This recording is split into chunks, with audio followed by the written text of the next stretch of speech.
The red seaweeds, Capophycus and Eucheuma, collectively called eucheumatoids, are valuable sources of carrageenan, a polysaccharide used in a wide range of applications.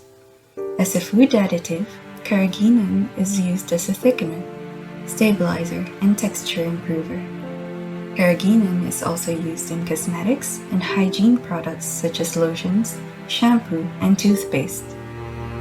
It may also be used in drug formulations as an inactive ingredient for improving absorption. Aside from these, scientists are also studying the applicability of carrageenan in bioplastic production.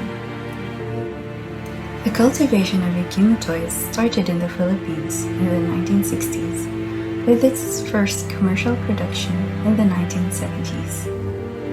Its cultivation has now spread to at least 30 countries, and most of the seed stocks originated from the Philippines.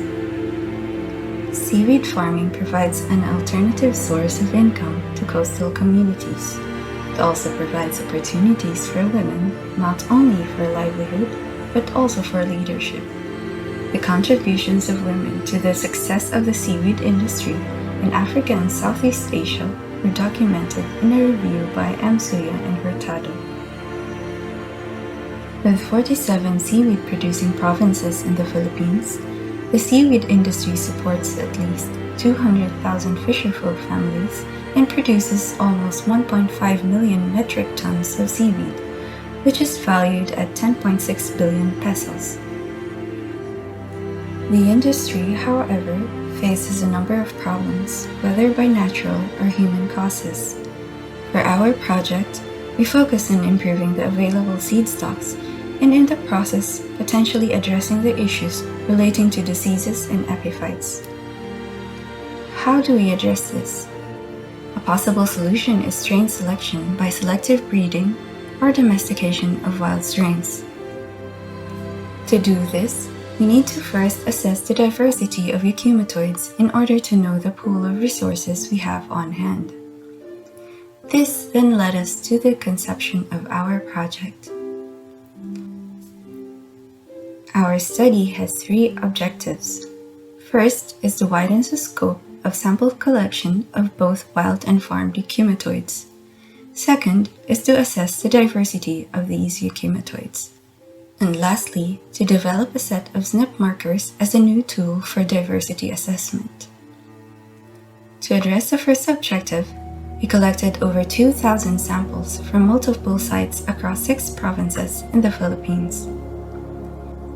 For Objective 2, we assessed both the morphological and genetic diversities of the samples. Morphological assessment was done by recording visible traits such as color, texture, and size. Meanwhile, the genetic diversity was measured using DNA barcoding, a technique used to identify organisms based on unique DNA sequences. Here we used mitochondrial genes as barcodes. Although gene sequences between members of the same species are almost identical, slight differences in their DNA could still be detected. We then took advantage of these differences to assess interest-specific diversity. But how do these slight variations arise? To illustrate, let's look at this individual with 2 sets of genes. Each set has some variations represented by colored sections.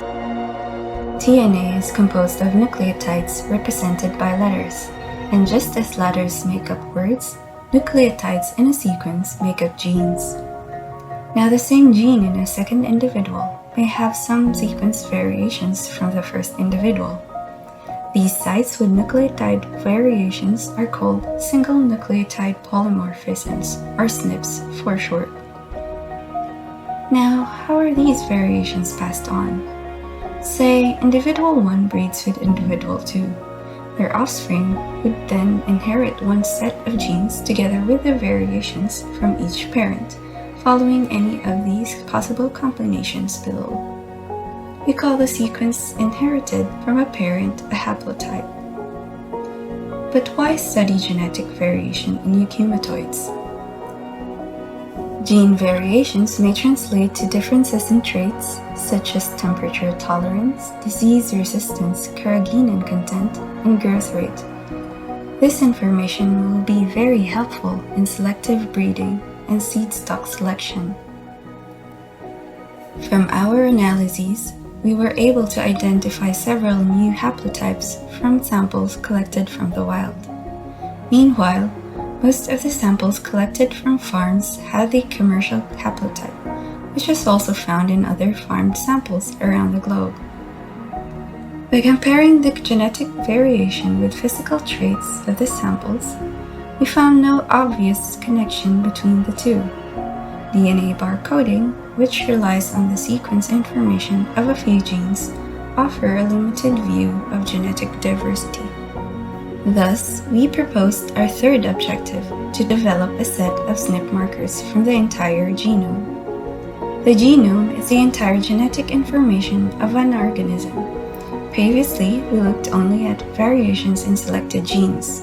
This time, we looked for variations in the whole genome, potentially giving us nearly all the variations contained in the organism's DNA sequence. We used 5 varieties of farmed Capophycus alvarezii as basis for developing SNP markers. From our previous barcoding data, we found that these cultivars had the same haplotype. However, using genome-wide SNPs, we found more variations that differentiate one cultivar from another. We also found that the cultivar Sackel Vanguard was more genetically distinct when compared to the other selected cultivars. This is just an initial analysis. Further work is being done to select more suitable SNPs for differentiating the cultivars. Generating new knowledge is great, but how are all these being translated to the seaweed industry? In synergy with another GlobalSeaweedSTAR project and several other projects of our group, our collected wild strains are currently being propagated in the hatchery of the Marine Science Institute in Bolinao, Pangasinan. Several new strains with good growth rates have also been sent to our collaborators for field testing.